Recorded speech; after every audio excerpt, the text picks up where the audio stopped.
because you know me, I always have to put in a really awesome lady somewhere. Does she have a hatchet? No, this one does not have a hatchet, but she might have a bat with nails in it. Lucille? Exactly. She's got a Lucille? That is probably not historically accurate. Don't take that. But all right, here we go. She was ready for the zombie apocalypse. Okay, guys. Of her time. Yes, you're right. Guys, I went down the rabbit hole, and I'm sorry. This is why this thing's going to be like 5 parts.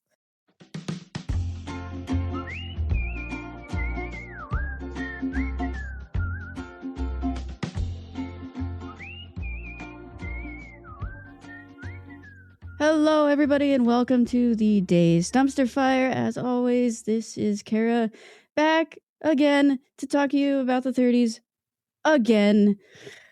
And with me, as always, is my co-host, Ed. How you doing, Ed? Pretty good. It's been an exciting past couple of weeks. Yeah. I've successfully managed to land myself in between jobs. So nice. I get to really embrace the Great Depression a little bit. I get to live it firsthand. It's true. I hope you went back and listened to the past 2 episodes to really let it sink in. Yes. And I've also been listening to some fireside chats. Oh, that's it. Because you mentioned that in the last episode, like, hey, if you're feeling down and you're on tough times, like, really listen to some fireside chats from Roosevelt, because that dude can just pick you up from your own bootstraps. For real. It's like yeah, you get done listening to him and you're like, okay, all right, I got this. Right? Did it help? Yeah. Yes. So yeah, it's one of those things like, guys, if you haven't listened to part 1 and part 2, we're kind of like in the middle of probably one of the greatest dumpster fires of the 20th century. Kara has done, and I hate using this word deep dive because it's such an AI response. Like, you always see that, like, we're doing a deep dive into the Great Depression. It's my rabbit hole. Yeah. You have the rabbit hole. I think I'm calling it like a anthology. I like that. Given the amount of work that you've put into it, like dozens and dozens of pages of notes and all that kind of stuff. So I think so far we're at 44 pages. Yeah, 44 pages, and we're like halfway through. Yeah, we're not done yet. You're welcome. Oh yeah, no, friends. We're just getting started. Yeah, you thought Prohibition was long. Oh boy, yeah. and then if you factor in like the Dust Bowl episode that you did, episode 48, Dust Bowl. Make sure you listen to that to get the full experience of the 1930s, as it were. But yeah, I know if you're just joining us now, like obviously you can kind of pick up and you should be able to get most of it. But like, yeah, part 1 dove into like the causes of the Great Depression, some of the misconceptions out there, like the crash of 29 wasn't necessarily the cause of the Great Depression. There was a lot of other factors going on. And then like part 2, and correct me if I'm wrong, part 2 was really big into like, okay, what did Hoover try to do? What was his approach or lack of approach? Yeah. What did Hoover try? What did he not try? And what was the response to that? Yeah. And let me tell you, for our future leaders, hopefully the future president of the United States of America is listening to our podcast. That'd be cool. Whenever you have a bunch of veterans that are getting really, really, really upset about not getting paid, the best route is not to launch a military strike on them. And don't send the tanks into the streets on your own vets. That's not a good look for you. You're definitely going to lose the election. And that's not even counting all of the mayhem going on with the Mexican repatriation happening on the West Coast. Oh, yeah. Throughout the whole thing, which I did more reading into that. And I have to say, people were not very excited about that in the 30s, which I thought was interesting. There were people who supported it, but then there were a lot of people who were like, why? Yeah, like, what's the purpose of this? Like, what's the point? Yeah, what's the point? It's and then spoiler alert, it did not help. It didn't work. Yeah, launching it like almost a military strike on a bunch of minorities as well as veterans months before a re-election. Mm-hmm.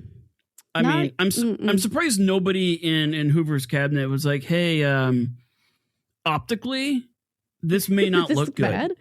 I feel like there was probably at least one or two people or more, and he just didn't listen. I feel like that might have something to do with it as well. But anyway, that's the quick recap. Part 3. Last episode, we ended with Roosevelt's inauguration speech, the famous fear. Yeah, the only thing we have to fear is fear itself. That's it, guys. It's 9:30. Yeah, I gotta apologize to Kara here, everybody, because I'm making her like record kind of late at night on a work night. It's okay. Where she's got to be at work in like 2 hours. So I have to wake up in 9, 10, 11, 12, 7 hours. 7 hours. So yeah, it's all right. Yeah, it's gonna be one of those things like. If I want this podcast to have any further episodes, it's more like I gotta shut up and just let her talk. All right, we did our recap, so I'm gonna skip this one. Yeah, there we go. Look at Perfect. that. Getting stuff done. Here we go. Chapter 1, Alphabet Soup. All right, I'm gonna start this one with a quote from Franklin Roosevelt himself on October 2nd, 1932. He says, "In these days of difficulty, we Americans everywhere must and shall choose the path of social justice, the path of faith, the path of hope, and the path of love towards our fellow man." I personally really love that quote. It's a lot of paths. It's a lot of paths, but it's a lot of paths of faith, paths of hope, and paths of love. And I think a lot of us even today can look at that quote and maybe think about it. But it encompasses a lot. And I noticed too, like it, and the path of love toward our fellow man. Yeah. Basically, he was telling America, like, let's calm down. We got to work together. Let's look at this together. How can we approach this together? Let's not divide ourselves. Let's not polarize things.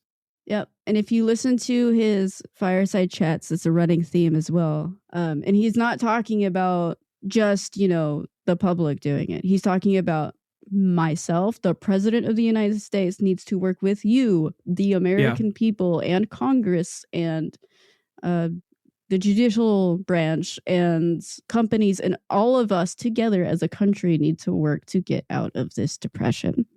Yeah, it's almost as though like a national or a nationwide problem needs a nationwide degree of unity to fix that problem. Yep. So yeah, that's why I picked that quote. I think it encompasses a lot. And as we go through this episode, I think you'll understand a little bit more as why I chose that quote, as well as if you listen to the past couple episodes, it makes a lot of sense. It's just kind of an all-encompassing umbrella. Yeah, that's a good quote. Yeah, it's a good one. All right. So Franklin Roosevelt, we haven't talked much about him yet because we were talking a lot about Hoover and his background. So I figured we'd take some time to talk about Roosevelt and give him his due. So FDR was born on January 30th, 1882 in Hyde Park, New York, to James and Sarah Roosevelt. He was educated by his parents and private tutors before attending Groton Prep School in Massachusetts for his high school years, before attending Harvard, where he earned his bachelor's degree in history in 3 years, in 1903. Okay, so not much of a pedigree, not much of a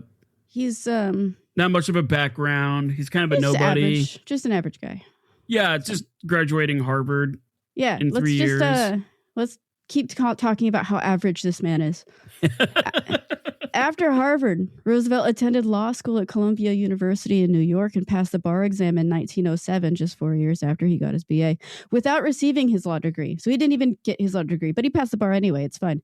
Between 1907 and 1910, he practiced law before deciding to enter the political scene in New York, where he was elected to the New York State Senate to represent his home district. While he was busy in law school, Roosevelt found time to marry his distant cousin, like very distant. It's not like his first cousin. Yeah, this isn't like some backwards. This is like a family branch away from a family branch away from family branch. Yeah, but they're still Roosevelts which can get confusing. But he married his distant cousin, Anne Eleanor Roosevelt, who would make a name for herself alongside her husband in the coming years. And I feel like I want to do a little biography on Eleanor Roosevelt along with all of the other women historians in the world because she's great. Yeah, if anybody's got like 20 minutes, like just read up on her. She's a fascinating figure. She's really, really interesting. Yeah. So she put up with a lot. She put up with so much. That girl, so much power to her. Anyway, in 1913, Roosevelt was appointed as the Assistant Secretary of the Navy, where he served for 7 years before finding himself on the Democratic ticket as the vice presidential nominee in 1920. But he didn't win. The Republican Harding won that year. But he was, he was there. In 1921, at the age of 39, Roosevelt contracted polio. He survived the illness, but he lost the use of his legs, and he would be forced to wear leg braces for the rest of his life. After his fight with polio, FDR established a foundation to assist victims of polio, of the disease. He also directed the March of Dimes program, which ultimately funded the vaccine for the disease in the 1950s after his death. In 1924, Roosevelt would re-enter politics as the New York governor, where he was there for 2 terms before being elected president in 1932. Yeah, he had a pretty easy campaign. Yeah, all things considered. He won a landslide, guys. Oh, geez, yeah. Yeah. Like a legit landslide. Go not look at like those numbers. Like legit. It was crazy. So even at the start, Roosevelt made a lot of progressive changes to the government that had never been seen before. Just his cabinet alone would be the testament for his view of governing. Now I'm going to go through this kind of quick. So don't worry about memorizing it or anything. I'm just going to, real quick, here we go. FDR's cabinet, 1933, consisted of Cordon Hull, a Southern Democrat from Tennessee, for the Secretary of State. For the Treasury, he had William H. Wooden, a Republican industrialist from Pennsylvania. For the Secretary of War, he had George H. Dern. He was a progressive Democrat from Nebraska with a background in mining and industry, so another industry guy. Attorney General was Homer Cummings, a Democratic lawyer from Connecticut. Postmaster General James A. Farley, chairman of National Democratic Committee. For the Secretary of the Navy, we have a Democratic governor for Virginia. Secretary of Interior, we have Harold Ikes. He's a Republican from Pennsylvania. And Secretary of Agriculture, Henry A. Wallace, a Republican from Iowa. Secretary of Commerce, a Democrat from South Carolina. Secretary of Labor, who we will get to know next episode. Her name is Frances Perkins. She is the first woman to ever hold a cabinet position, and she would be there until 1945. So go Frances Perkins. We will be talking about her next episode. Yeah, and I'm noticing right off the bat is he's polling people from both sides of the aisle. Yep. And he's polling people with a wide range of backgrounds. Yep. This isn't like him selecting buddies. Nope. Like friends of his. He's actually choosing people that would probably disagree with Roosevelt on a lot of things. But like Roosevelt, the same thing with like Winston Churchill and Abraham Lincoln. They surrounded themselves with advisors that were not necessarily his friend. Correct. That they would be against his ideas. And it's like a refiner's fire as a result. Whatever comes out of this contention is going to be like the purest alloy. It's going to be probably the best possible decision. Yeah. As opposed to just having a bunch of yes men surrounding you. And that's not counting his brain trust, all the scientists and economists all of these professional people who were advising him at the time to get out of the Depression. So it's pretty impressive, the people he surrounded himself with. And on top of that, which I found this fascinating and I didn't know about it, is his administration's what they called, well, it wasn't his, actually, they made it themselves, but what happened? They call it the Black Cabinet, okay? So the Roosevelt administration had also hired a number of African-American federal employees, staffers, assistants, and advisors. They would eventually create a group together that became known as the Black Cabinet. In the past, presidents had gone to African-American leaders for advice, but maybe, with the exception of Grant, they were never hired with them in such numbers or in such high positions of power in the federal government. So during Reconstruction, there was a period where we had a lot of elected officials who were African American during Grant's administration, not Andrew Johnson. We can throw Andrew Johnson in the trash, but Grant, Andrew Johnson, he's like his awful. own little dumpster fire. He deserved to be impeached. But Grant had a lot of African American people in his or not in his cabinet, but in his administration who were elected officials. So that's why I say with the exception of Grant. However, I just want to kind of talk about a few of these people in the Black cabinet because I thought it was really interesting. I think they need to have their due justice. So we have Mary McLeod Bethune. She led the cabinet, and she was the first Black woman to lead the Black organization. She was also the founder of the historically Black college in Florida, the Bethune-Cookman University. In 1935, she was appointed as the director of the Division of Negro Affairs in the National Youth Administration, one of the alphabet soup programs to assist young Black people in finding work during the Great Depression. Bethune became very close friends with First Lady Eleanor Roosevelt. Oh, yeah. The two women worked together to solidify more Black representation within the government and outside of the government. That is a very handy friend to have when you're trying to do that. So go. Could you imagine like having lunch with those two? Oh, imagine the conversations, how funny they would be. Oh, man, because they fed off each other. Like, they probably had a really good time. I'm sure they did. That would be so great. Robert Weaver was hired as an aide to Roosevelt's Secretary of Interior while he was in his 20s. The Harvard-educated economist would later go on to be the first Black cabinet secretary in the United States. The assistant to FDR's Attorney General was a lawyer named Robert Vann. Vann would publish the Pittsburgh Courier, the largest Black newspaper in the country. And then there's William Hastie, a Harvard-educated civil rights lawyer, and he served as the assistant solicitor in the Interior Department. So there's just a handful out of a pretty good chunk of people. The Black cabinet would be a massive influence on the cabinet members and government officials they worked with, advocating for New Deal relief for Black communities. While they were successful in gaining New Deal relief for the communities, they were unable to gain support for broader civil rights policies, as the FDR administration was worried they would lose political backing in the South to pass New Deal policies. If they included sweeping civil rights laws, they felt that they were on a sword that they had to balance on. So we're not seeing, 1960s era civil rights movements yet, but this is a start. This is like the progressive seed start. Yeah. Yeah. This is like for the 1930s. I think that's pretty impressive for the 1930s. There's still a lot of issues happening in terms of race.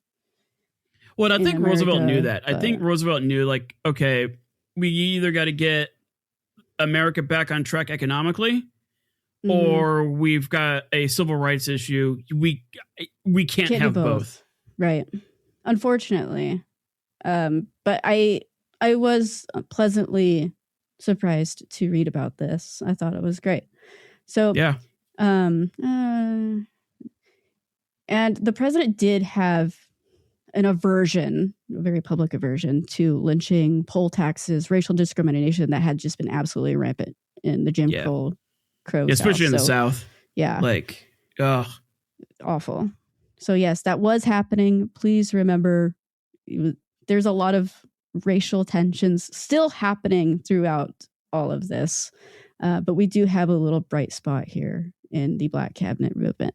All right. In the first 100 days of his presidency, Roosevelt made it a point to work as fast as effectively possible.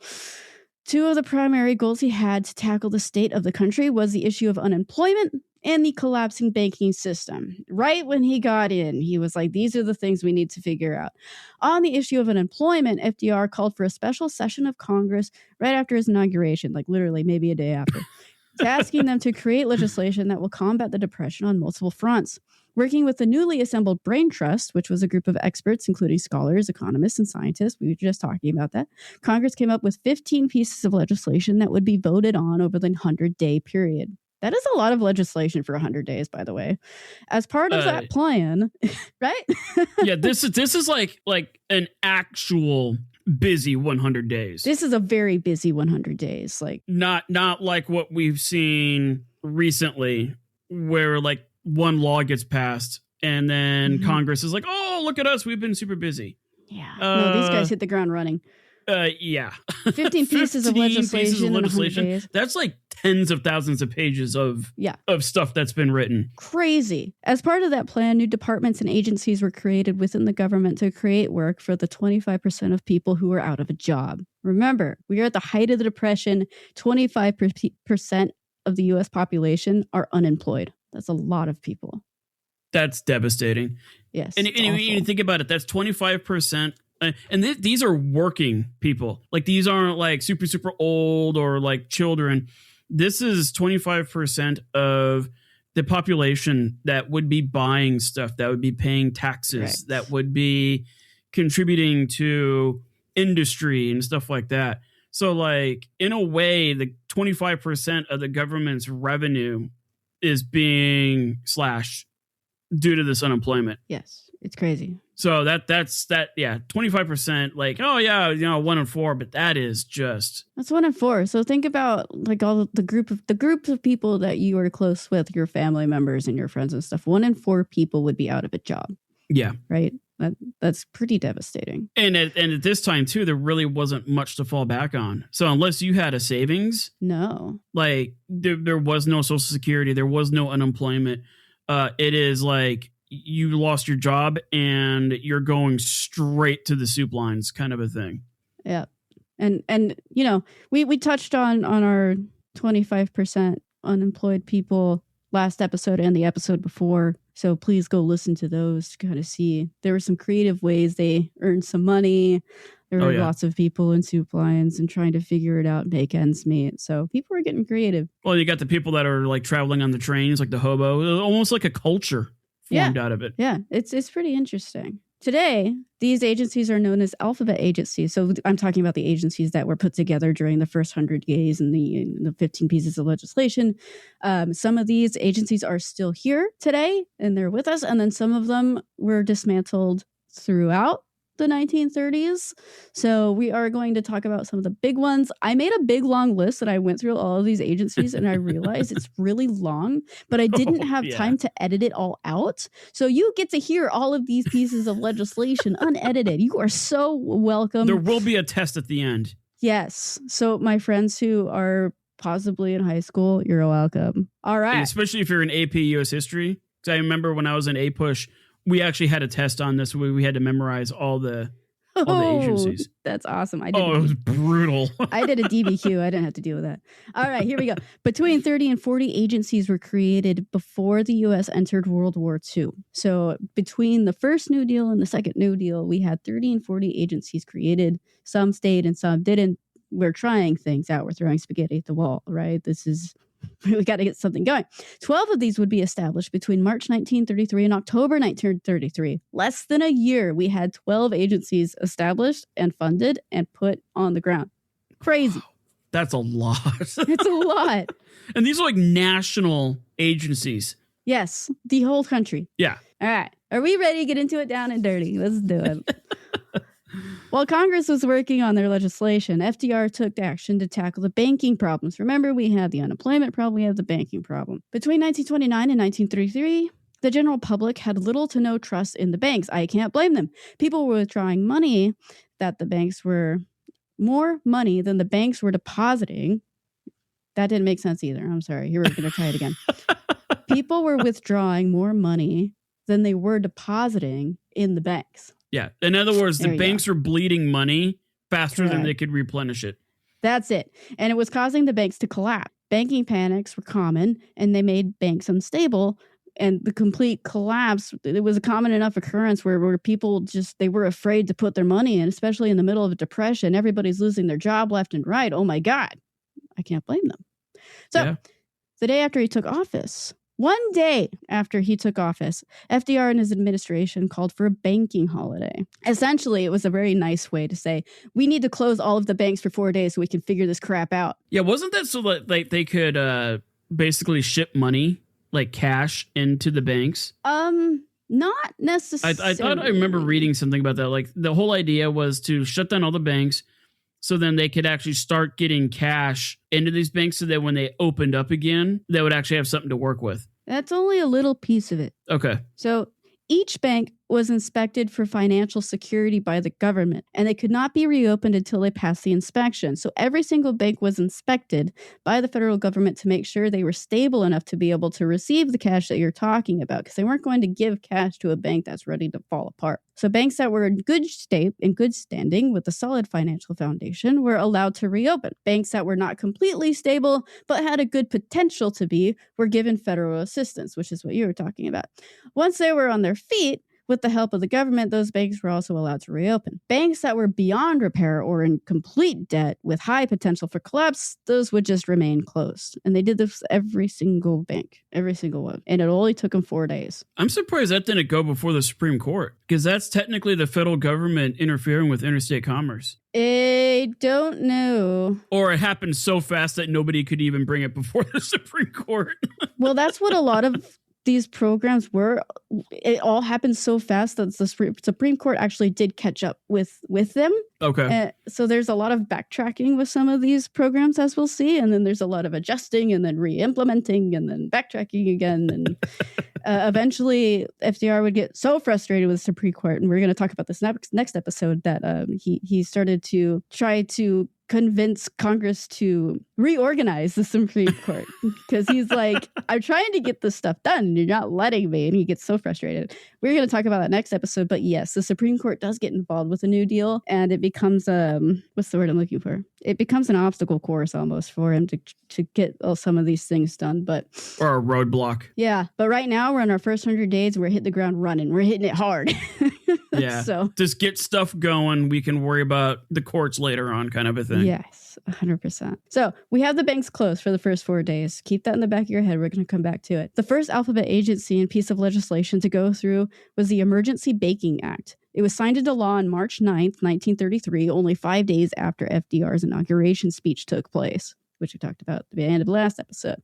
This act was created to stabilize the banks, restore the public's confidence in the banks, and lay the foundations for a stronger bit of legislation in the future to ensure that banks remain stable as the economy recovered. So they did know that we're doing this so fast, this is not going to catch everything. We are going to come back to this and figure it out. We just need to get something done.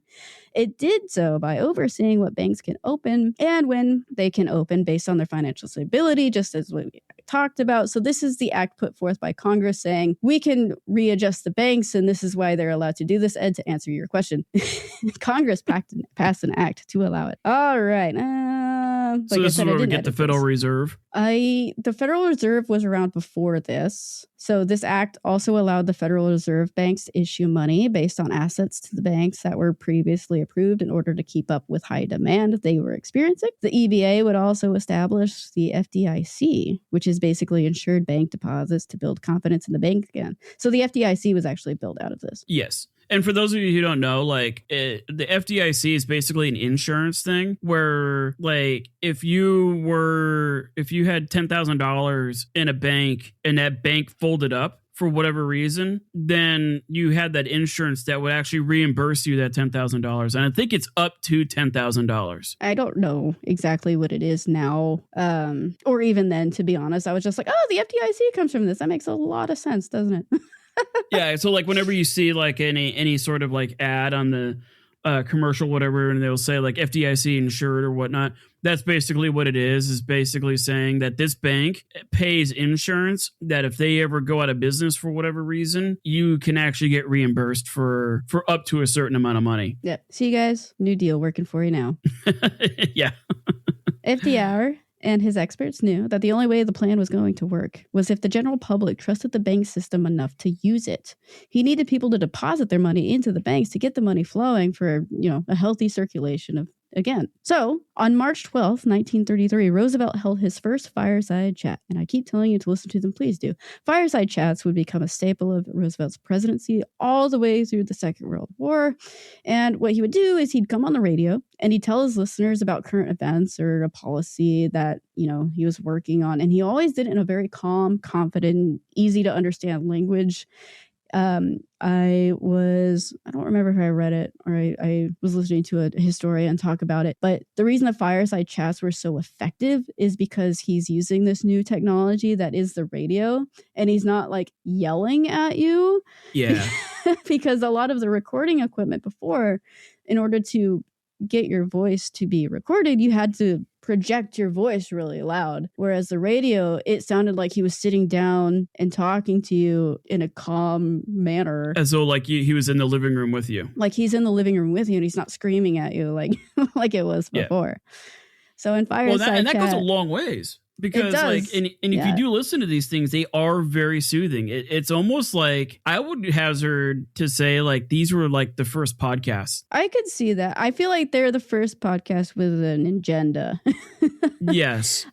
This more to me, I my correlation with it is when JFK was one of the first presidents to use the television for his campaign, right? It's kind of the same idea. It's just a different form of technology, and it kind of goes on and on.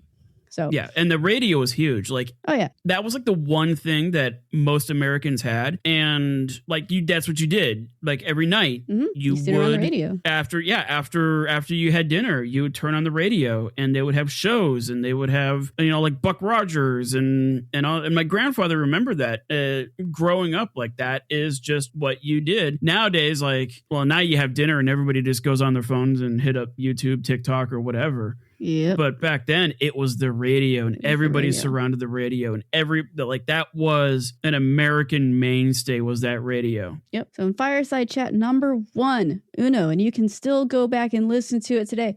Roosevelt laid out the plans for the banking holiday, including what was being done to stabilize the banks while they were shut down. Using very transparent, clear language, he told the people what was being done honestly, then requested that they all deposited their money to make sure the plan worked. Do we think it worked? The next day, Americans went back to the banks, not to withdraw, but to deposit. In that week, about $1 billion were deposited in banks across the nation. Oh, I think it worked. Yeah, because like a lot of people would be like, why are all the banks shutting down? Because that would be anxiety inducing as is. Yeah. On top of like the banks didn't have money to even give people. But so, yeah, what did Roosevelt do? He goes out there and he explains to everybody like, okay, this is the reason why you're seeing them shut down. This is the plan. Like, this is what we're doing. I'm trusting you as the American people to trust the banks. We're going to get this rebooted. We're going to get this reset, as opposed to just keeping everybody in the dark. And everybody's wondering, like, why are all the banks closed? Like, like that could have really blown up in his face. Oh, yeah. But the Fireside Chat, it really helped out. Yep, it really helped out. And that doesn't include, just the typical newspaper information that people are getting in the morning as well. So he had that helping him out too. Now, we talked about the bank. We talked about some unemployment. We're going to talk about more unemployment. So now we're going to talk about all of these lovely alphabet soup programs. I call it alphabet soup. That's my term. But we're going to talk about our alphabet soup. Yeah. And we're going to start with the CCC. So on April 9th, 1933, the Civilian Conservation Corps was created to, create jobs on national parks for unemployed young men aged 18 to 25. It was very specific. Like, this is the group of people we are targeting for this program. This program employed about 3 million young men throughout the Depression. It was huge, about 5% of the total male population at the time. They were tasked with planting trees, building flood barriers, fighting forest fires, and maintaining public parks. It proved to be a wildly successful program, especially for younger men who were out of school or trying to find a job, like the recent graduates trying to find jobs now. I get it. Imagine this. That would be nice, wouldn't it? Workers would make $30 a month, and then $25 was sent directly to their families, while the other $5 were kept by them. So food and shelter was provided for free in various national parks while the men were working there. Workers were also given an education, and many of them completed their high school education while they were working. So that's really cool. Yeah, and a lot of this, too, taught skills. Yes. Like that was probably I think that was like the underlying intent here, and you'll see that with the alphabet soup here is just like, yeah, it's one thing to get people working, but it's also another thing to teach people like a trade, teach them a skill, something that they can use later on. And I feel like a lot of the American infrastructure in the 50s and 60s was a result of these programs and it being so robust. And big time. Yeah, there's still features out there that still tie in directly too. Oh yeah, they're all over the place. In fact, there's one here. There's I think it was the CCC. We have a little structure on South Mountain here in Phoenix that was built by the CCC. It's still there. Oh, really? Yeah, I wanted to go to it. Huh. It's really cool. We'll have to hike there one of these days. Anyway. Yeah, I kind of want to go check that out. Throughout the 1930s, the CCC also employed Army veterans and around 88,000 Native Americans who were primarily found doing their work on the reservations. Black Americans did attempt to enroll in the program. However, they faced more barriers and discrimination. They would usually get the jobs no one wanted, inferior facilities, lower pay. In 1935, the CCC segregated their work camps to create space for the African American men. At its peak in 1935, the CCC employed about 500,000 men across 2,900 camps in the country. Well, and what's crazy is that we look at tech companies today and they're laying off 500,000 men or men and women. They're laying off this many people, whereas the administration in 1935 was looking to employ 500,000. And that's just one program. Out of an entire alphabet soup. Guys, this is just the C noodle. Yeah. That's the C noodle. I like that. In May we of haven't even got to the D noodle yet. Well, let's get to the A noodle, shall we? Okay. I'm all about the A noodle. The A noodle's pretty good. We talk a lot about the A noodle in the Dust Bowl. Yeah. But we're going to chat about it real quick here, and then we're also going to talk about our TVA noodle. Here we go. In May 1933, the Agricultural Adjustment Administration, the AAA, and the Tennessee Valley Authority, the TVA, were both established. The AAA provided farmers with a much-needed subsidy to reduce production and raise production to try and get out of the vicious overproduction cycle they found themselves in. Please see episode 48. I will not go any further on that for time. Yeah. I'm sorry. Don't need to beat that dead horse. Episode 48. Yeah, no, that's yours. Go listen. Come back. The Tennessee Valley Authority Act was a more controversial program, but it did have good intentions.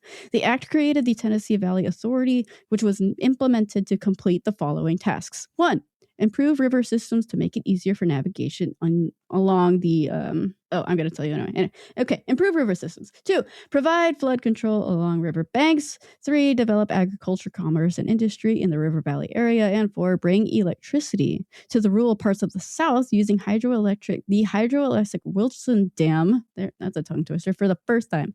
It also gave the government access to land and resources to build other dams and bridges for electrical infrastructure. All right, so the TVA covered Tennessee, Alabama, Mississippi, Kentucky, Georgia, North Carolina, and Virginia along the rivers.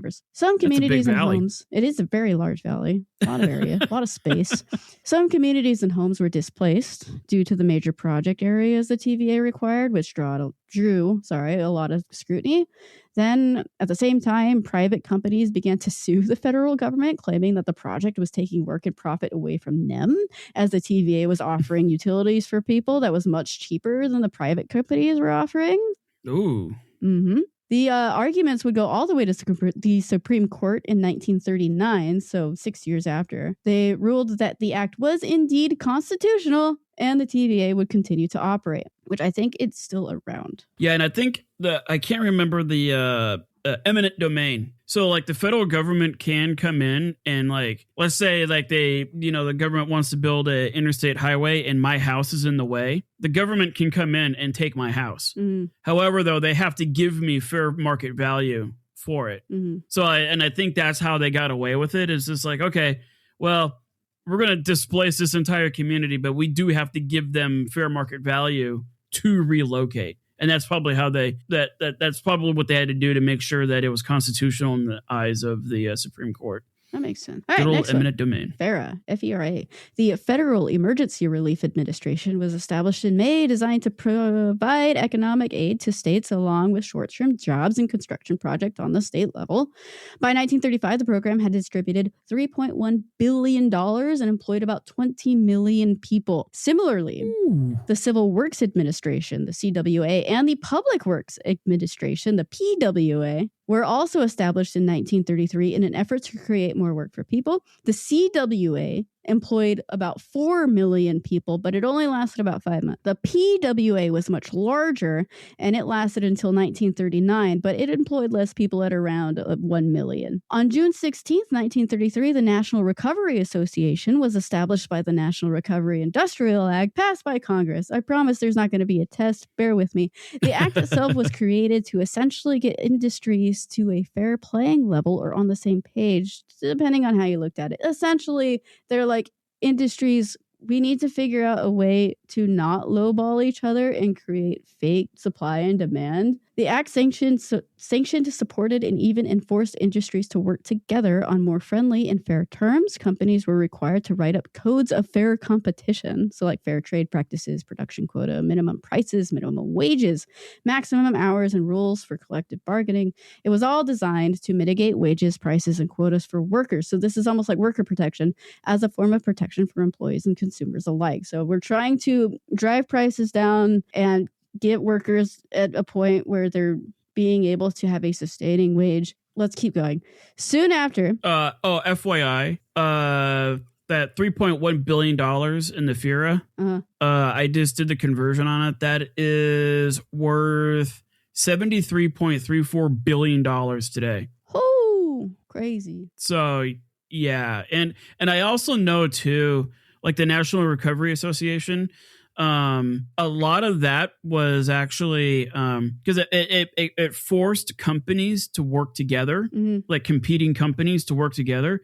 And it actually worked out very well during World War II, because now you had competing companies working together to like build planes or build tanks. You know, like, okay, yeah, Ford will make these engines, but then like GM will use those engines in these tanks and vice versa. So it really laid the foundation for a capitalist society to really put together a profitable war machine, so to speak. But that's obviously that's down the road, but it's one of those things. It's just like, you know, the National Recovery Association, you just don't think about the impact that it had, you know, 5-6 years down the road. Yeah, the NRA was interesting. So soon after the NIRA was signed into law, the NRA, which is the program that came out of the NIRA law, I know, just again, bear with me.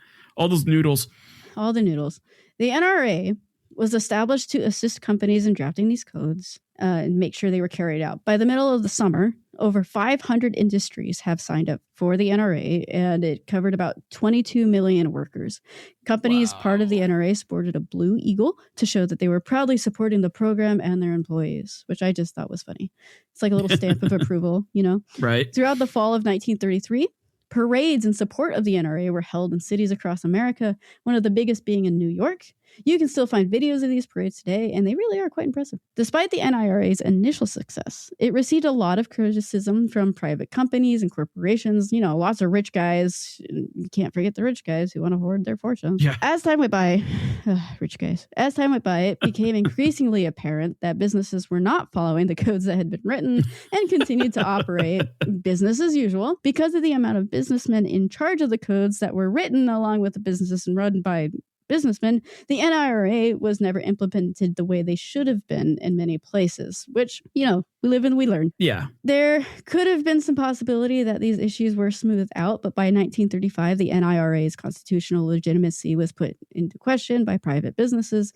The case, Schechter Poultry Corporation versus the United States went to the Supreme Court in May 1935. The court had ruled that the act was unconstitutional and in the program before it could really take off. So,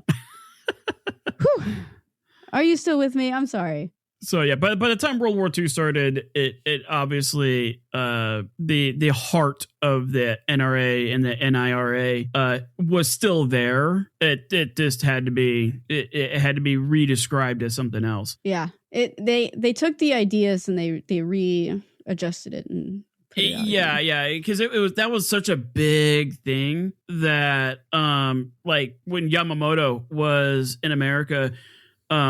Shortly before World War II broke out, he even commented, it's just like, America has this industry where, yeah, they compete with each other, but if they need to work together, there's nothing we can do. Mhm. But it is like once you rally all these industries and they start working together, holy crap, watch out. Yep. All right. So I'm glad you guys were able to get through the alphabet soup with me. I didn't go through all 15 pieces of legislation. You're welcome. Yeah, because I feel like there's a lot more that went down too. Just like I went through that very, very fast. In a nutshell, they made all of these programs and they employed millions and millions of people. And it just wasn't industry either. Like they created programs for like art and music. Yes, that's the second New Deal. Okay. Yep. So I the thought first New Deal, some of that had to do with the first one, or am I getting my times all mixed up? I think you might get your times all mixed up. The first New Deal was solely around jumpstarting the economy and getting the banks on track. Okay. That was it. The second New Deal was how do we prevent this in the future and how do we support a broader scope of people? Oh, okay. Okay. Yeah. But yes, you're right. Just, I'm just, my times are a little off. Yeah. That's okay. It's late. All right. So guys, we talked a lot about industry. We're talking a lot about workers' rights at the moment with the NRA. We haven't talked a lot about the people who are able to find work or who are holding on to their job for dear life. Can you imagine having a really crappy job, but you don't want to let it go because you're afraid you're going to lose it in the midst of a depression? Yeah, that's a hard way to live. That is a very difficult way to live. And I'm going to talk about these people for the next hour, probably. So hold on to your horses. I know I told you we were going to talk about New Deal, and we did that a little bit, but I thought this was really important. And I think there's some really good stories in here and a really awesome lady that we're going to be talking about at the end. Sick. Because you know me, I always have to put in a really awesome lady somewhere. Does she have a hatchet? No, this one does not have a hatchet, Okay. but she might have a bat with nails in it. Lucille? Exactly. She's got a Lucille? That is probably not historically accurate. Don't take that. But all right, here we go. She was ready for Chapter the 2. zombie apocalypse. Okay, Ahead guys. of her time. Yes, you're right. Guys, I went down the rabbit hole, and I'm sorry. This is why this thing's going to be like 5 parts. But I promise it's worth it. Here we go. Chapter 2, dock strike. The 15 pieces of legislation in the alphabet soup movement, as I like to call it, between 1933 and 35 are considered the first New Deal, which is what Ed and I were just talking about. The first New Deal was focused on jumpstarting the economy. The second New Deal from 1935 to 1940 did have focus on economic success, employment, and all of that fun stuff. But FDR turned his eyes to the future, hoping to create programs and legislation through Congress that would prevent economic collapse like the Depression. One of the major pieces of Congress to pass during the second New Deal plan was called the Wagner Act, passed in 1935. In a nutshell, the Wagner Act gave more resources for industrial relationship building and support for labor unions in the U.S. Underline that, circle it, highlight it, labor unions. We can do that now.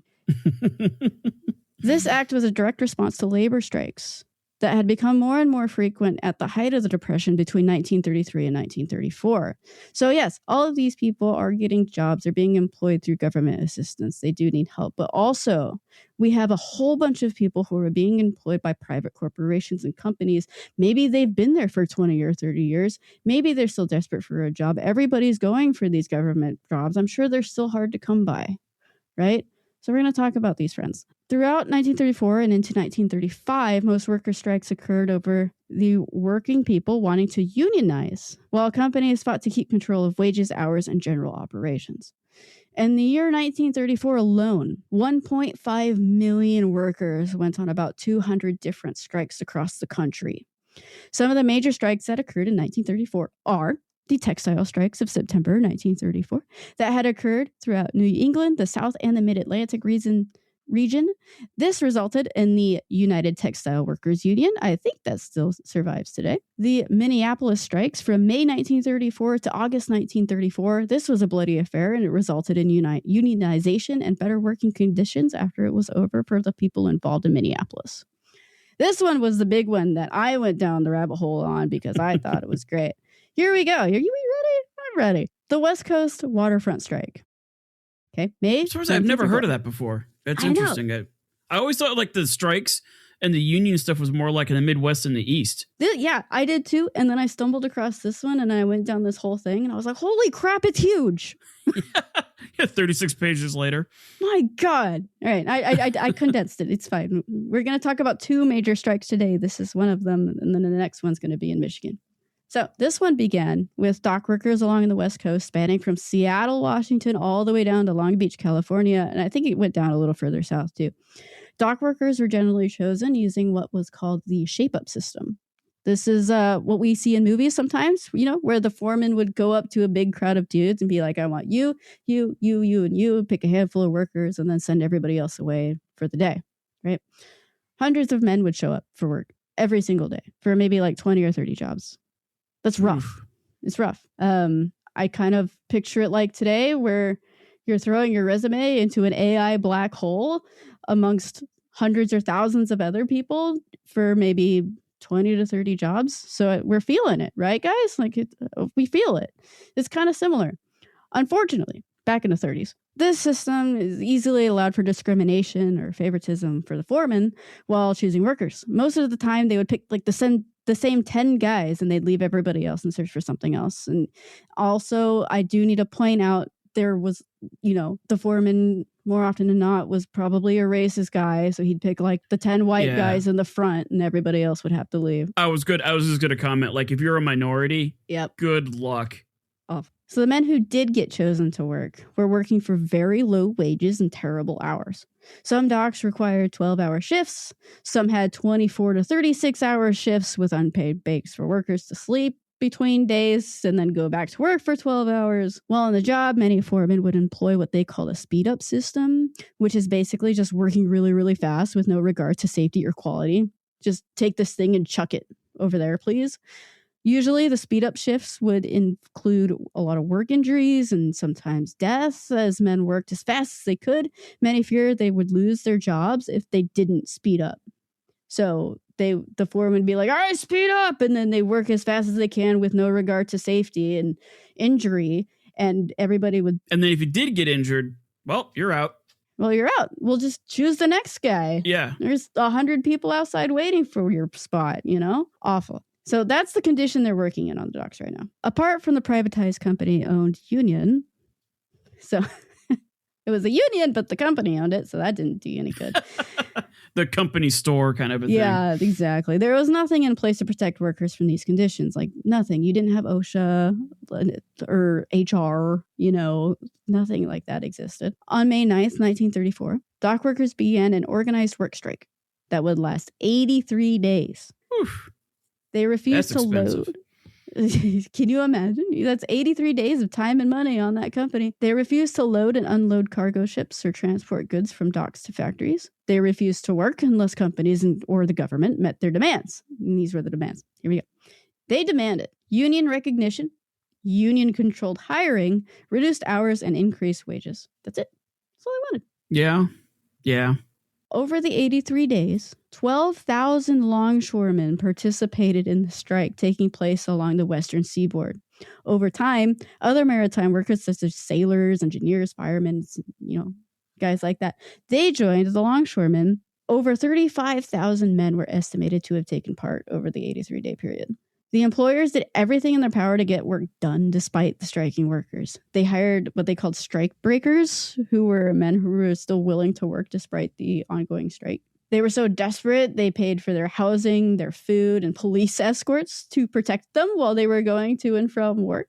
And the strikers who were increasingly hostile towards the strike breakers because they were essentially defeating the entire purpose of what they were fighting for. Yeah, like they were kind of like working for the enemy. Kind of a thing. Yeah, exactly. So all of this is going on. We have the strike breakers going in and out, still trying to get stuff done. And we have, and the strikers aren't just like sitting there and not working. They're also picketing. They're protesting peacefully for the most part. They're, yelling and saying, this is what we want and stuff like they're chanting, things like that. So they're not just sitting there. They're actually trying to get their message across.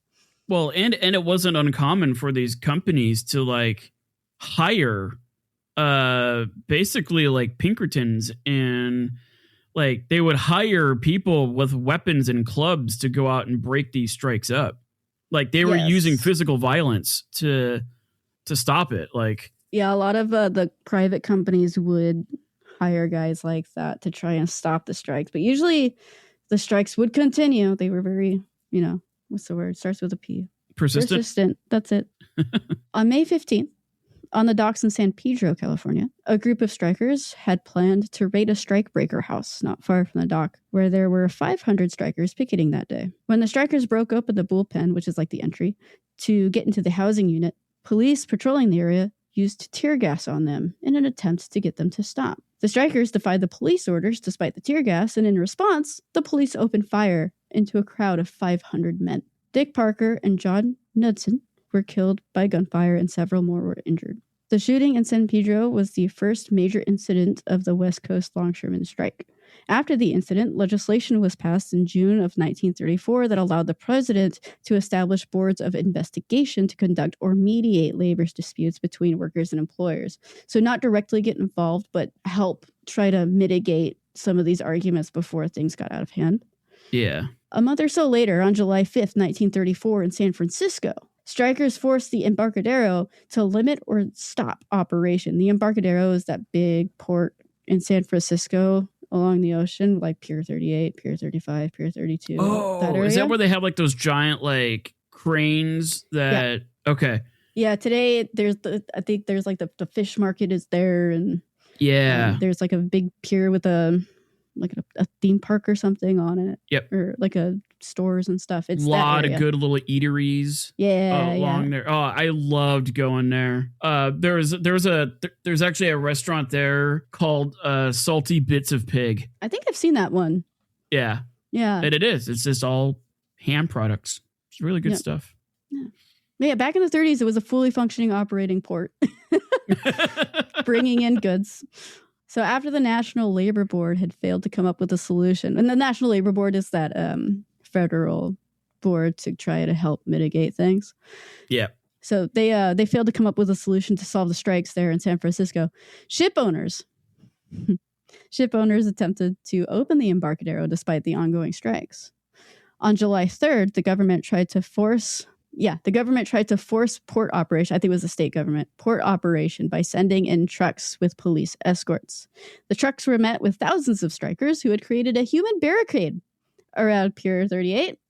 And just a note, barricades, like human barricades along the piers, were actually really common at various port cities during this strike. So men would gather around peacefully with signs trying to stop production and block trucks and stuff like that. Yeah. When the cars and their trucks went through the crowds of striking men, they would force their way in slowly. They wouldn't like speed through, but they'd slowly drive through.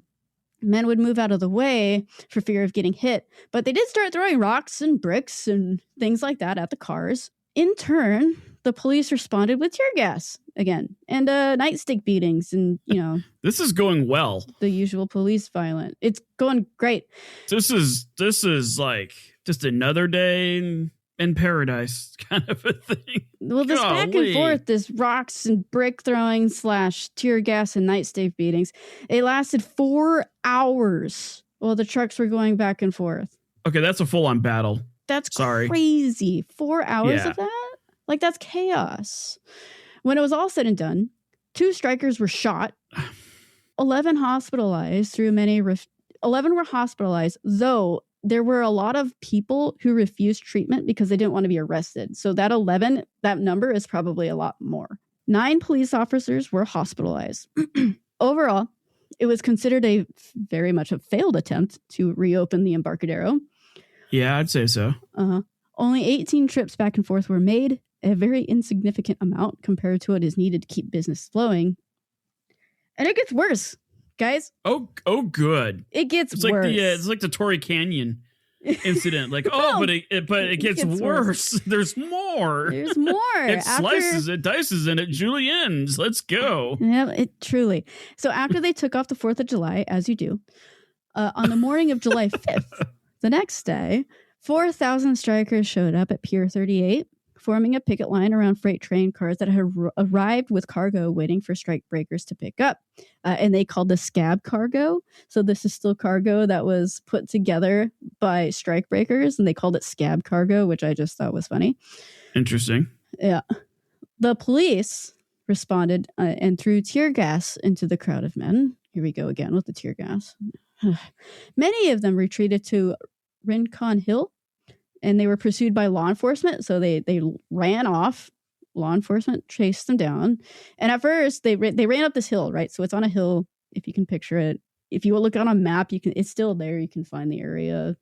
Yeah. At first, the strikers kept the police at bay by throwing rocks or donning pipes to protect themselves, and just doing anything they could to keep the cops away from them. After another round of tear gas, the strikers were forced to retreat back to the waterfront near the Union Hall building when the hill caught fire from all the tear gas bombs. Okay. Yeah, that's a real thing. I'm not kidding. This is like a legit dumpster fire. Isn't it? It's a dumpster fire and a dumpster fire. Yeah, like this is crazy, right? I mean, like if Gandhi could have seen what was going on. I mean, because he was all about his peaceful protests, like yeah. He would be like, what in the actual F is going on here? Time out. Everybody just wait. Not like that. Talk this through. This is out of control. So the Union Hall building, closer to the waterfront, that's where the small Union Center is. Usually that's a safe space where police didn't interfere with working groups of people, right? Like that. Kind of like, when you're playing tag and you have that timeout safe space where you have to catch your breath, like wait, timeout. It's kind of like that. Well, for whatever reason, the police decided to cheat in this tag game, and they did not respect the safe space. So everybody yelled, cheater, cheater. They had barricaded the streets. Rocks and bricks. Yes, exactly. They barricaded the streets leading to the hall before the strikers could get back there. And they had their gun drawn by the time all of the picketing men got back to the hall. Hundreds, maybe thousands of men were gathered there. Eyewitness statements and primary sources, of which I read, you can read them, all claim that by this point, except for one or two rock-throwing idiots, there's always a couple, a majority of the strikers showed no sign of aggression. They just stood there and they just wanted to get in the hall, right? Minus the one or two idiots. Without warning, the police opened fire on all those people. And 2 picketers were killed that day, along with some injuries. Similar scenes were happening along the waterfront in San Francisco on that day. It got so bad, the California governor sent out the National Guard to take control of the state-owned areas of the waterfront. They had placed armed guards and barbed wire around the authorized ports, which had ended the aggression on both sides of conflict. Other pockets of violence between police and strikers sprung up in Oregon and Washington, but what became known as Bloody Thursday was certainly the worst, and that's the day that we just talked about. A funeral procession was held for the 2 strikers that were killed by police on July 9th, in which 40,000 people attended. It was followed by a call for a general strike by 21 different labor unions in San Francisco. And for those of you who don't know what a general strike is, it's like where all of the industries strike all at once. So not just, the guys on the ports, but it's like the textile workers and the laundry people and the restaurant workers, and everybody strikes, right? Yeah. Basically, they shut the city down. Man, that's interesting because that's 21 different groups of people that all agreed at one time. Yeah. To strike. And yes. So what happened was, after that incident, the labor unions called a meeting together. So the leader of the union all had a meeting and said, this is what we're going to do. And then they did it. So it was more organized than. Yeah, that's actually kind of impressive when you think about how many people were involved in that.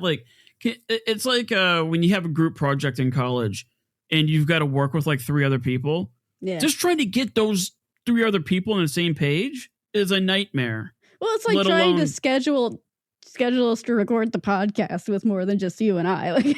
It's impossible. Yeah, how hard it is for us to have 3 people on the show, let alone 21. Yeah. In charge of thousands and thousands of workers. It's crazy. Man, they must have been really pissed. I mean, wouldn't you be? I would be. I guess, yeah. Yeah, that's rough. At 8 a.m. on July 16th, the general strike of San Francisco began, and you can still read newspaper headlines today on this event. In the last 3 days, 150,000 workers from all kinds of industries went on strike. Newspapers, private companies, and certain statesmen responded to the strike with fierce opposition. Not everybody supported it. Numerous newspapers called the strike an insurrection and began printing anti-strike propaganda. Some people had begun raiding homes, bringing people who they thought were communists, but they were just people protesting. Oh, there's the C homes. word. There's the C word. It dropped. The communists. That's not going to go away for a while. You were striking. You must be a commie. Yep. Officials had joined in, arresting strikers, calling them extremists or communists as well. Those people were often arrested, and when they were arrested, they were faced with immigration inquiries or deportation cases. Mm-hmm. Interesting. It's almost like history is kind of repeating itself. The labor committee who organized general strikes, the labor committee who organized the general strike, did not have strong enough foundations and guidelines put into place to keep up with that kind of response. On July 20th, they voted to end the strike, and many people went back to work. But it was not all for naught. We got something out of it. The strikers eventually gained union representation, higher wages, and new contracts all along the West Coast after many negotiations and discussions. Their protests were heard at the end of it all. And I will say those unions are still around, and that's where I got a lot of this information. Yeah. Well, and it's a double-edged sword because, like, in a case like this, the unions really did like fix a lot of things, but then like the unions can also go the other direction where it's just like you can't hire somebody unless you converse with the unions. You can't fire somebody unless you go through the unions. You can't, like, a lot of business decisions can't be had unless you go through the unions. And so it's like there's a full spectrum of, like, on one hand, they fixed a lot, but then on the other hand, they can also cause a lot of problems. And it's still a gray area to this day. It is. I guess it depends on your perspective. And if you're looking at it from the business owner standpoint, or if you're looking at it from the employee standpoint. Yeah. So, well, like the most recent one that I was familiar with, like these workers, yeah, sure, they were making like $50,000-$60,000 a year more than somebody who wasn't a part of the union. But then they also had to pay like $50,000-$60,000 in union fees every year. So it's more like it's almost like a pyramid scheme in a way. So yeah, like the whole union thing, I don't think is ever really going to truly go away. I think there's always going to be a spot for unions, and at the bare minimum, at least have somebody advocating for the worker. Yeah, and I think that's what these workers wanted. They weren't afraid to work. They weren't lazy. They didn't want everything handed to them, but they also needed somebody to advocate for them because they're making pennies to the dollar in unsafe environments. And may God have mercy on your soul if you get injured, and you are worse off if you were a minority. So something had to give. Yeah, it was pretty rough. Yeah. We're going to talk about even worse conditions now. Good. All right, Chapter 3, auto strikes. This is a big one. And I really enjoyed reading about it because it's a little bit different than the dock strikes. The dock strikes, I think, were more violent and upsetting.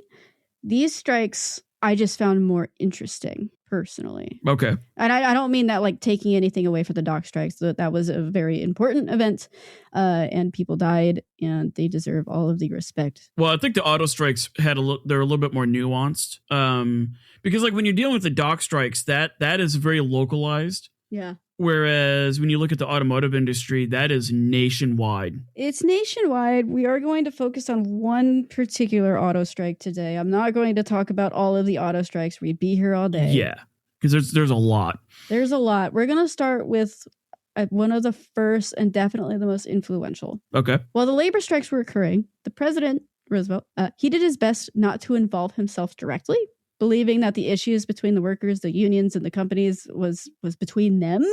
And he felt it probably would have made the situation worse if the federal government got involved, which honestly, fair. Yeah, that especially when you look at what Hoover did. Yeah. Like let's learn from our mistakes here. Good for FDR. The only time he did get involved was when he sent them in mediators or negotiators to assist in drawing up contracts or settling disagreements, all the paperwork. Yeah, that's different than opening fire on. Yes. He's not sending tanks down the street, so. Yeah, that's actually like a progressive way of handling it. Right. Now, before we get back to the New Deal, and I promise we will just next episode, there is one more strike I want to talk about. And we're going to have to fast forward to 1936, and then we'll rewind again. I hope that's okay. I'm sorry. But 1936, I really liked this one. All right. So when the crash of 1929 happened, the demand for cars obviously dropped dramatically. Like, you're not going to go buy a car after we enter a depression, causing a decline in production. Between 1930 and 1936, automakers had fired thousands of workers with no regard to their status, quality of work, or seniority. It's all because of AI, isn't it? I mean, the AI was taken over, and then they just eliminated all those jobs back in 1930s. I think it was more supply and demand, but mm-hmm. For those who were lucky enough, okay, got it. Not quite yet.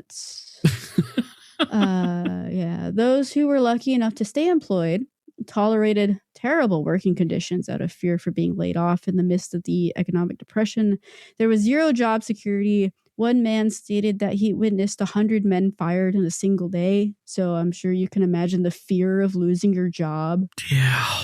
Seeing something like that. Like the dock workers, auto workers endured mandatory work speed up, which caused more frequent work accidents and exhaustion. Foremen would enforce the speed ups by timing the men on a stopwatch to keep them moving. That's really nice of them. No, I got a question about that. Yeah. So like the speed up stuff, is it like, okay, guys, between like noon and 3:00, it's a speed up time, and then. So was it like really a designated time like that? Or was it like, okay, for the next 3 weeks, you guys need to work like 80 hours a week? I think it depends on the foreman. Okay. And what they wanted. Just like, all right, speed up. Let's go. Timer's on, Okay. Yeah. I'd imagine. Yeah, I guess I'm just trying to figure out like how they organize that. Like, did they just blow a whistle and then everybody would have to go like 150% for... That's how I imagine it. Like they blow a whistle and we gotta go and start throwing stuff and squeezing fingers and machines and and then whoever survives or has all their digits afterwards gets to come in the next day. Yeah, exactly.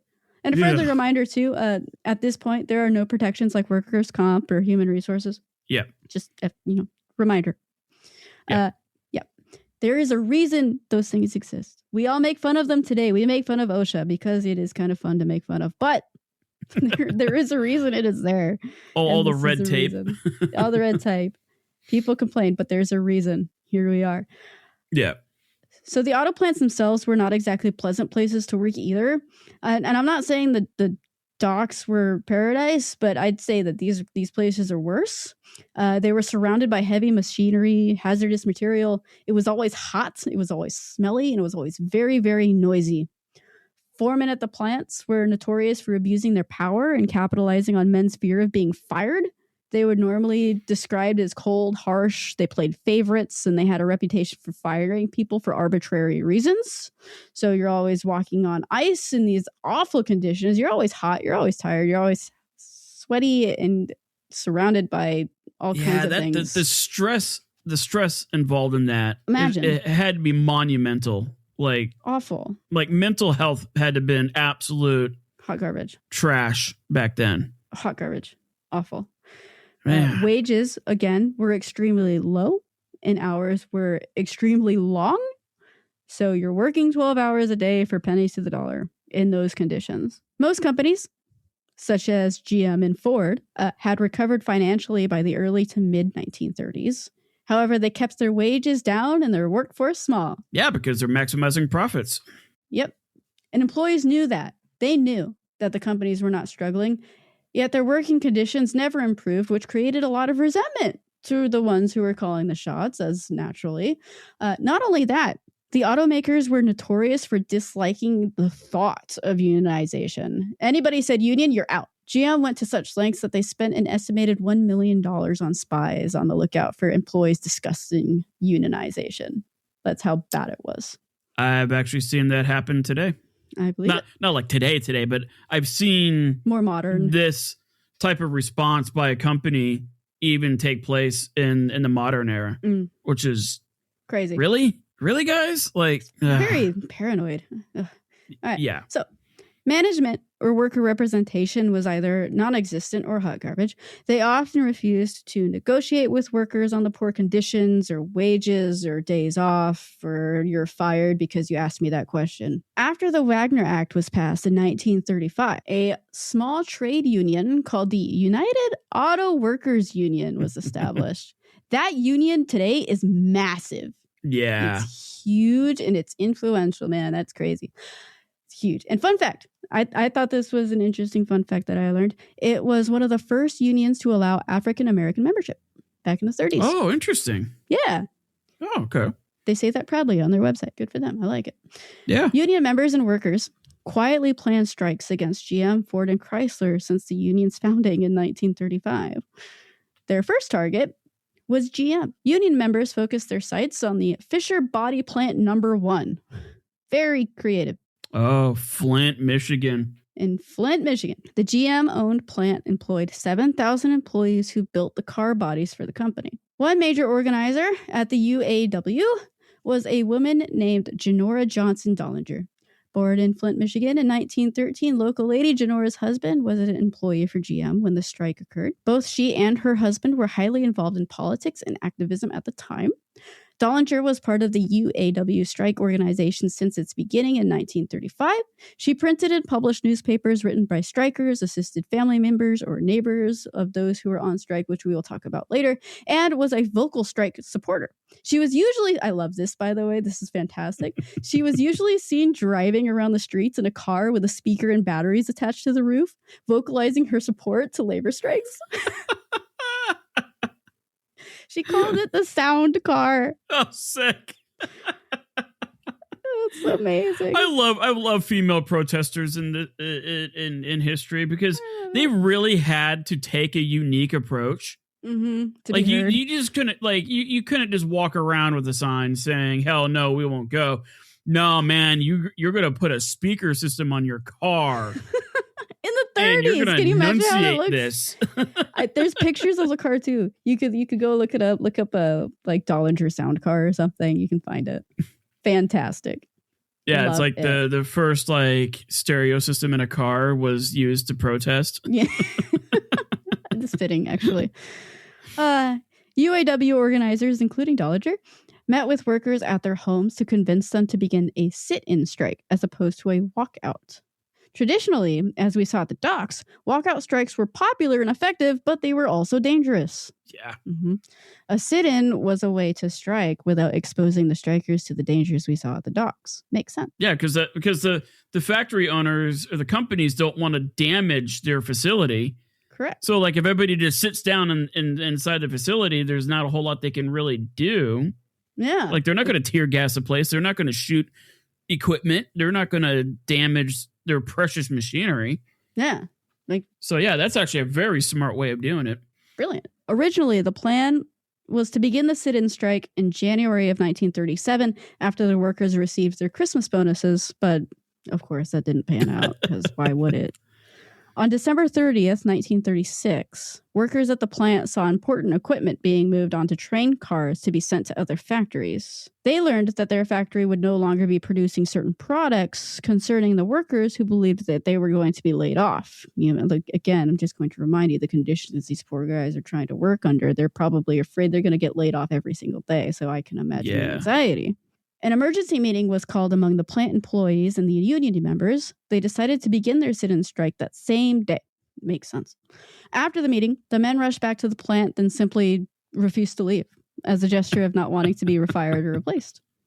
This strategy also prevented GM from hiring strike breakers, forcing them to pay attention to the men on strike. They were wasting time and lots of money. So, how did this work? We have a bunch of dudes sitting in a building and they can't leave. Right? So, like really, before we move on, think about it. They got to sleep somewhere. Yeah. They're eventually going to run out of food, right? They probably smell to high heaven. Oh, yeah. I can only imagine what that... Because, there wasn't any AC or anything like that. It was the everybody was just in there marinating in their own juices for this entire time. Right. 1936, I think we had some heat happening, but it wasn't anything fancy like we have now. But, the The men stayed at the plant 24/7. They made makeshift beds out of material they found around the shop, like car mats, and, seats and sheepskins or whatever they could find. They ate food donated to them by local grocers who supported the cause. Okay. Outside of the building, the men's families were often seen picketing for them. Wives, children, and friends took the streets with signs and chants while the men sat inside. It was quite a statement. The children in particular were a great tool to build empathy and send a message to the ones they were trying to convince. You'll often see pictures saying, "Why won't you hire my dad?" Yeah. You can look it up. It's there. The women acted as the driving force to keep the strike going. They raised money. They took care of their neighbors, elderly relatives, children. They brought food and supplies to the men inside while they were all picketing. So they were like gophers for the men. See, this is very American in a way, because everybody's like this is everybody coming together to protest in a way that okay, we've got people bringing in food, we've got people bringing in sleeping arrangements, we've got people protesting, we've got people inside doing their thing. It's just like this is like Americans working together for a single cause. Yep, that's how it's done. And it's amazing what happens when that, what comes of that when Americans actually come together like this. Well, let's find out, shall we? Yeah. General Motors had been expecting a strike. However, they weren't expecting a sit-in strike. They were expecting a picket strike, like a walkout.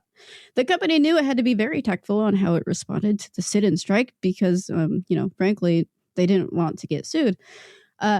If they forced the workers out, their reputation had potential to take a complete dump. They saw what happened on the West Coast. They don't want that to happen to them, not to mention the legal issues they would face if anybody was seriously injured. Instead, GM tried to go through the legal process first, sifting through laws that could somehow send the strikers home, like trespassing laws or whatever, a loophole. We're trying to go through paperwork and documents and lawyers, but they couldn't get anything to stick, at least in a very timely manner, because remember, time is money. Yeah. On the federal level, again, Roosevelt would not allow government interference in any of these labor strikes. On the local level, however, police were instructed to find a way to end the strike after failing to make a difference, with tear gas bombs being thrown at the building. Effective. Really? Over the women and children we go. Yeah, right? Try not to hit too many kids. Yeah. 13 days after the strike began, GM turned the heat off in the building at the plant. It was 16 degrees Fahrenheit that day. Very cold. One of the employees opened the door to complain to somebody about the heater being turned off. And when he did, GM security and local police rushed into the building throwing tear gas bombs. Through the fog of the gas, the workers threw anything they could find around the plant at the time at the cops who were coming in. Things like, car parts, wrenches, bolts, anything that'll hurt. Yeah. If you can dodge a wrench, you can dodge this protester. In doing so, the men were able to fend off the authorities and push them out of the building. So they were successful, got some tears happening, coughing, couldn't breathe maybe, but... You got some tears happening? Some tears. I mean, I would cry. Like everybody's cutting up onions. Yeah. Also choking and probably having a hard time breathing, but it's fine. Yeah. At the time, our friend Dollinger was in her car rallying the women outside to create a barrier between the building and the law enforcement who had been forced back outside. Oh, yeah. After Dollinger orchestrated the barrier, the human barrier in her sound car, she began arming the women with pipes and baseball bats in order to defend themselves as necessary. Luckily, it wasn't. Hence the Lucille. Luckily, it was not necessary. The affair did not escalate any further, and the strike was allowed to continue. I have a feeling that the men had some kind of feeling about women armed with baseball bats and pipes. I mean, I would. Terrifying, and their manly sensibilities were probably like, I can't hit a woman. Yeah, so yeah. I imagine a lot of those cops were like stuck in a tough spot. Like, how do we proceed? We've got armed women, but we can't really hit women, so we're just gonna stop. Yeah. It's genius. Just like, it's brilliant. Oh yeah, no, she's smart. She's great. So this event, I guess, it would become known amongst the protesters as the Battle of the Running Bulls amongst the men on strike. I'd imagine they called it that because of all the cops running in and then running out of the building. I don't know that for sure. That's just my assumption, but it's a funny image. Yeah, I'm going to look that up. I wonder why they called it the Battle of the Running Bulls, because it's like, running of the bulls in Spain, that's where like you unleash these bulls and then you try to like not get gored by one of these things. I mean, I could kind of see the comparison. Yeah, I guess like these women were coming after the cops. I mean, well, I think it's from the men's point of view. Oh, okay. The cops running into the building, and then they fought them off with car parts and stuff. So the Flint sit-in strike would go on for another month. During that time, Dollinger organized the women who did not have any interest in delivering food or domestic duties into a group that she called the Emergency Brigade. The Emergency Brigade carried around bats, chains, whips, patrolling the building where the men continued to sit in.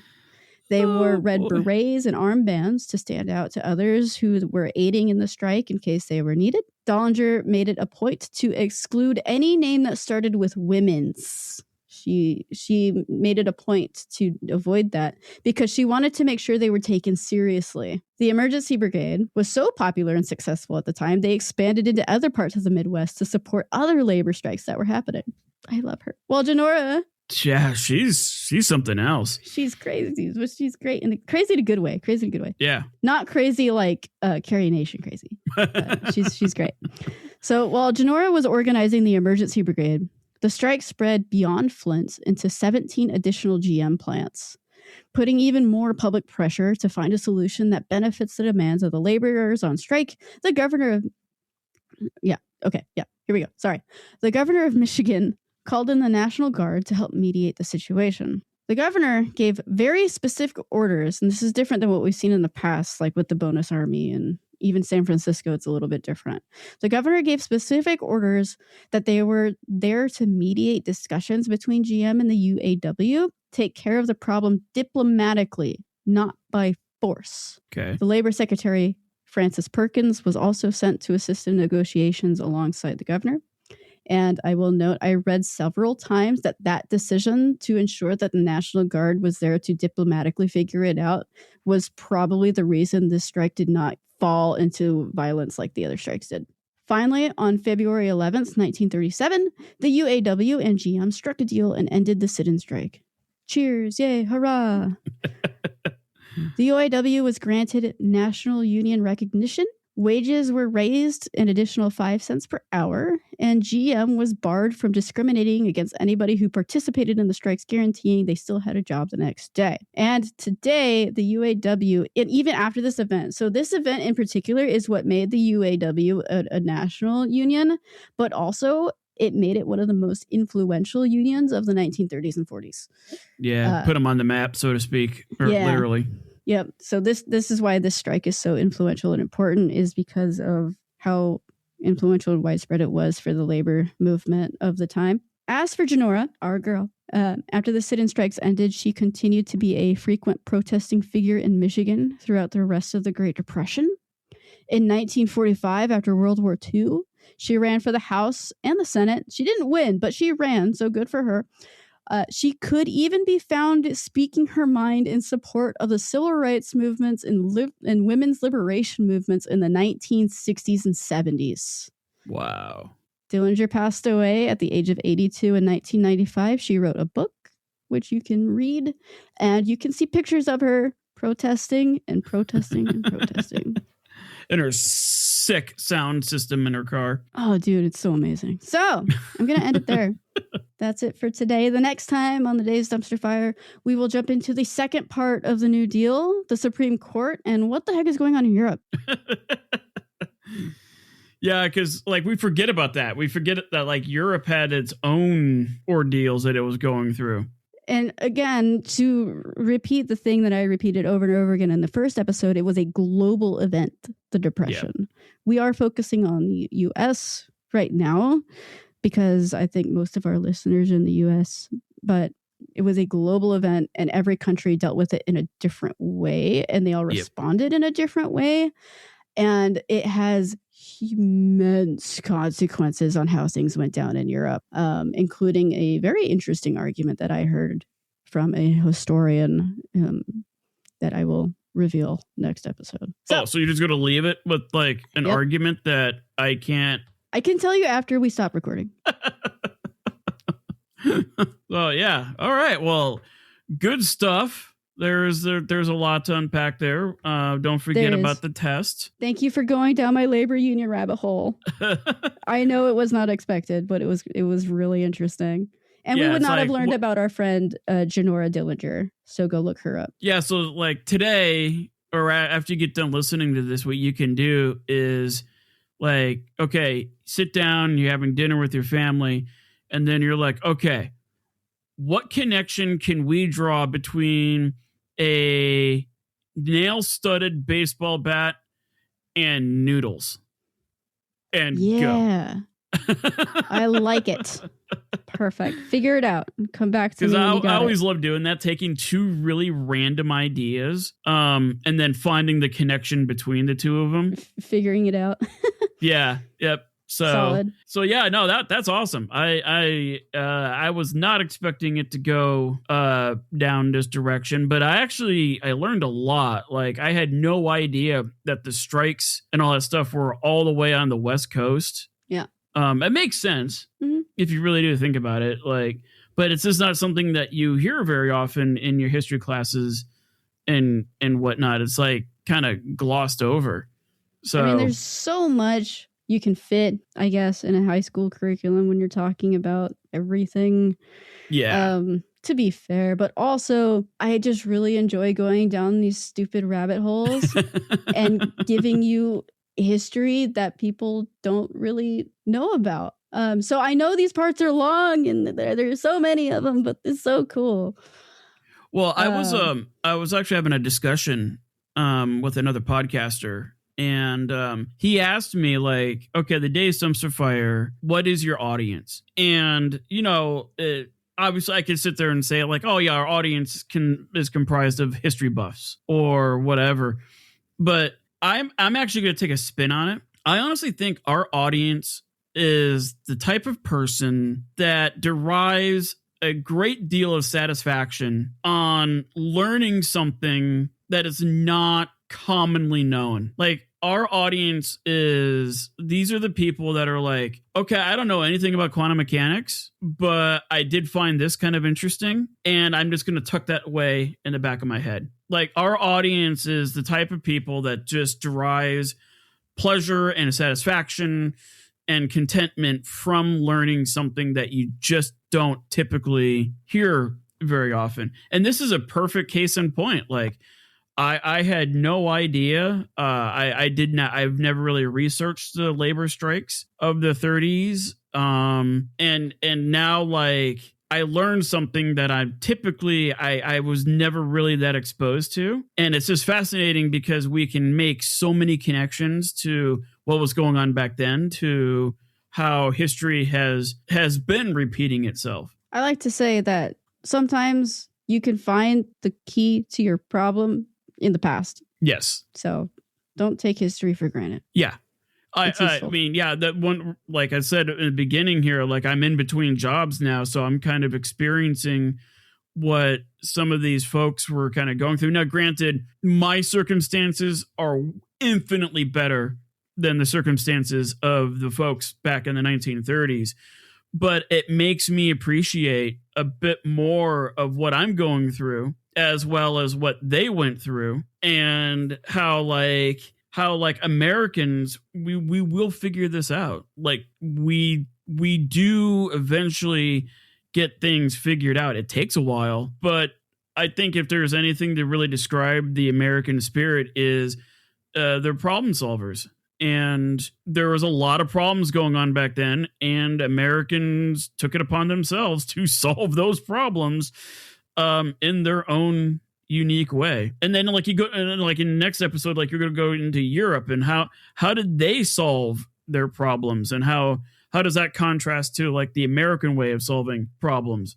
So this isn't like this isn't a multi-part series on just like alphabet soup. this is really diving into the psyche of like human determination, human problem solving, culture. So like this is exciting for me. I'm absolutely loving this because I knew a lot of people that grew up during the Great Depression, but I'm seeing things that like the people that I grew up with in the retirement community probably had no idea was going down. Or they just saw a headline on a newspaper and went about their day. Yeah. Yeah. So no, that's this is a lot of fun. And hopefully you guys are finding it a lot of fun too. If you do find this interesting, if we made you laugh or made you hopefully not cry too much, but if you find some sort of value in this, go out and spread the word. Go find people. Like one of the things I'm discovering with like a history podcast is that a lot of the people that would typically listen to a history podcast may not be technically savvy, or they may not even be familiar with podcasting. So like go out there, tell your friends and family about podcasting, let them know about the Dazed Dumpster Fire, direct them to our website, thedazeddumpsterfire.com. You can, I think you have a thing on there now where on our website where they can post, or like they can send us ideas for future episodes. Yeah, so I have a little box on our, I think it's on our homepage right now, where you scroll down, you find the little box, and if you have an idea for an episode, type it in there and send it to us, and you can add as many details or as little details, we'll figure it out, as you want. Because I'm always open for new ideas. I know my family is always giving me ideas that they want me to do. So yeah, I figured it'd be kind of fun for you guys to have some say in the topics that we talk about. So maybe you're tired of me talking about the 1920s and the 1930s and you want to hear Ed talk about something for a change. But yeah, it's there now. So go check it out. Yeah. So head over to thedazeddumpsterfire.com. We do have our little Instagram page. That it does get updated. I try. Eventually. I do my best. Yeah. So I know one of the things I'm working on is I kind of want to do like a 1930s palate cleanser. I am going to be looking into the great Bangladeshi bank heist of like 2015 or something like that. So a very recent event. It's probably considered one of the biggest hacks or cyber attacks in modern history, and it's really going to look into like how one printer can be the gateway into like stealing tens of millions of dollars in a night. Grand. So that's the thing that I'm going to be looking at. It's going to be a vastly different type of episode than what we've been doing lately, but I think it's going to be intriguing. I think people are going to get a kick out of it, because we still technically don't know who actually did this attack. But there was like casinos involved. There was a printer involved. There was a holiday involved. There was like the clever use of weekend hours and the understanding of how like all these different cultures that transfer all this money around all over the world, how like you can orchestrate that so that it all lines up in a way that you can just steal tens of millions of dollars without any sort of like restraint or anybody pushing back. So that's what I'm working on. Hopefully we can get to that this year. Sorry. Sorry, I keep going down rabbit holes. No, that, like I said, I think our audiences, they're just inherently wanting to go down rabbit holes because they take a great deal of satisfaction from learning stuff that you typically aren't just exposed to in a normal history class. True. You're welcome. So yeah, good stuff. I will get this out here shortly. And in the meantime, keep listening, send us your ideas, and keep it a hot mess. Bye.